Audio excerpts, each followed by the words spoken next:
दोस्तों, कैसे हैं आप लोग। मैं विशाल कुमार स्वागत करता हूं आपका आज के इस नए वीडियो में। तो आज हम लोग जानेंगे ये रनर मिल के बारे में, जो कि हमारा एक इम्पोर्टेंट टॉपिक है। बी फार्मेसी के थर्ड सेम का जो फार्मास्यूटिकल इंजीनियरिंग है उसी के अंतर्गत ये आता है। तो जनरली इसका जो यूज होता है वह साइड रिडक्शन के पर्पज़ के लिए किया जाता है। तो चलिए देखते हैं कि इसके वर्क कैसे करता है, इसका कंस्ट्रक्शन कैसा होता है, इसका एडवांटेज डिसएडवांटेज और इसके यूजेज या फिर जो प्रिंसिपल इसके बारे में हम डिटेल्स में जानेंगे। तो चलिए शुरू करते हैं।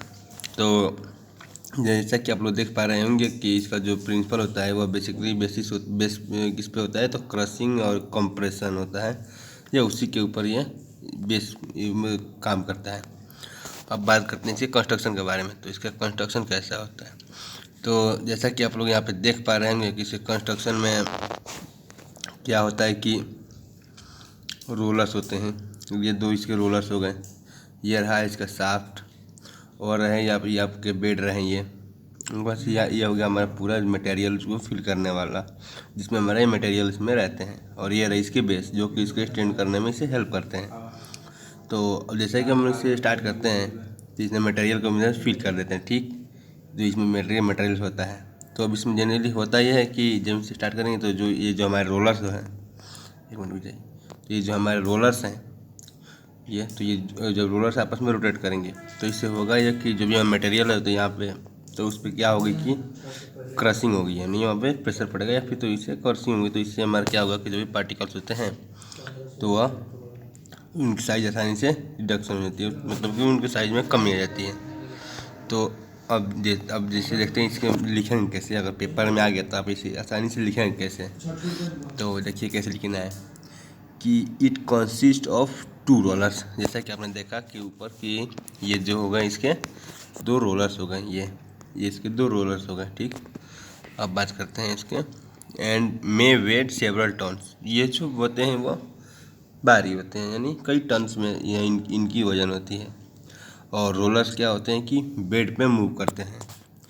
तो जब रोलर्स बेड पे मूव करते हैं तो जो कि हमारे जनरली बने होते हैं ग्रेनाइट या फिर स्टोन से, जो कि आप लोग यहाँ पे क्लियरली देख पा रहे होंगे।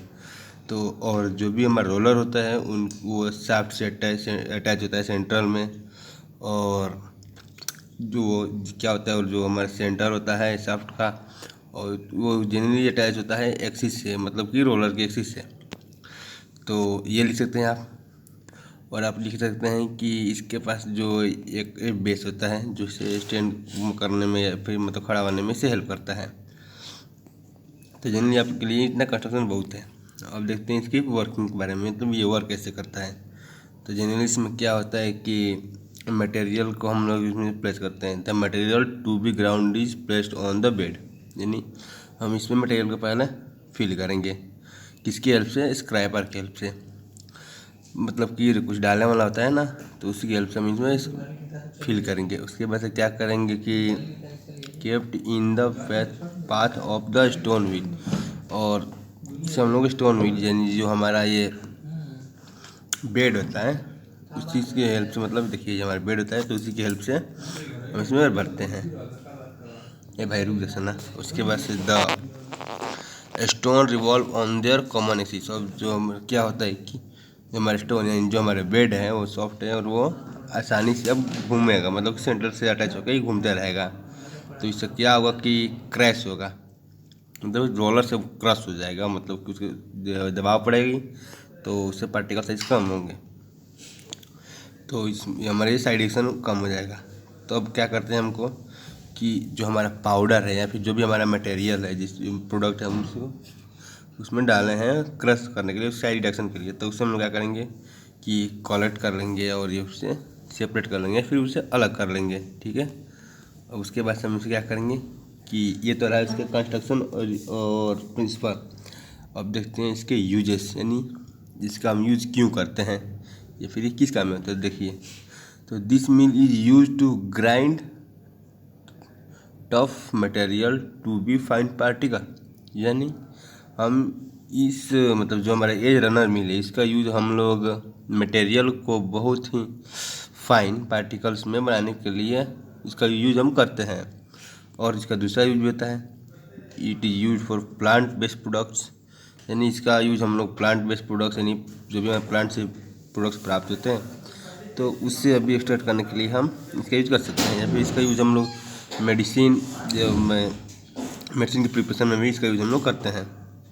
अब बात करते और इसका यूज हम लोग फार्मास्यूटिकल इंडस्ट्री या फिर में भी यूज कर सकते हैं, लिख सकते हैं। तो ये रहे इसके 3-4 यूजेज रहे। अब बात करते हैं इसके एडवांटेज, यानी हम लोग इसके यूज करने के क्या क्या फ़ायदे होते हैं। तो इसमें सबसे पहला एडवांटेज होता है कि हमें इसमें अटेंशन देने की ज़रूरत नहीं होती है कि मतलब कि हाँ इसमें मतलब कि प्रॉपर इसी तरीके से ध्यान लगाना है, वरना हमारा जो प्रोडक्ट होगा वो ख़राब हो जाएगा, सही से पसंद सही से नहीं होगा। नहीं, इसमें इस सब की ज़रूरत नहीं होती है।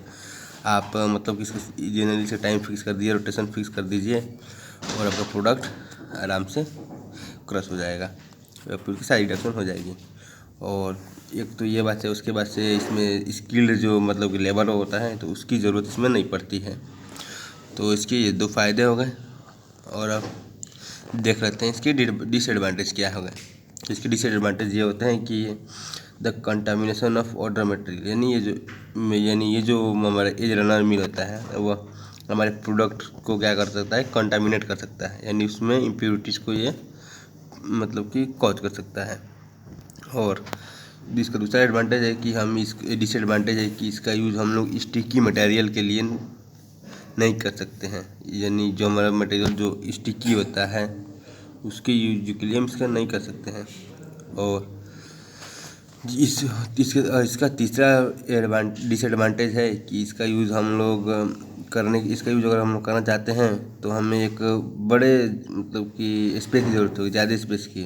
और जैसे कि हमारा बॉल मिल हो गया, मतलब कि और भी हमारे जैसे मिल हो गया, तो इनका यूज़ जैसे डबल कोन ब्लेंडर हो गया, मतलब इन सब का यूज़ करने के लिए हमें स्पेस से कम आवश्यकता होती है। लेकिन जब हमारे एज रनर मिल होता है तो इसके लिए हमें ज़्यादा स्पेस की आवश्यकता होती है।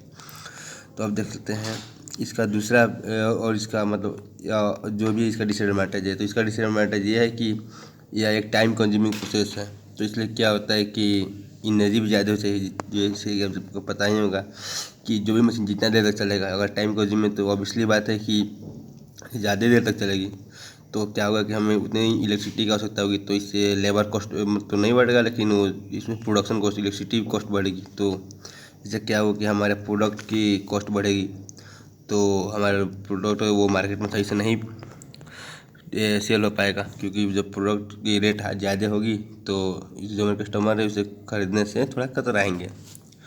तो यह रहा इसके डिसएडवांटेज। तो दोस्तों ये था हमारा आज का टॉपिक। उम्मीद करते हैं कि आपको पसंद आया होगा। तो वीडियो को अंत तक बने रहने के लिए बहुत बहुत धन्यवाद। Thank you. जय हिंद।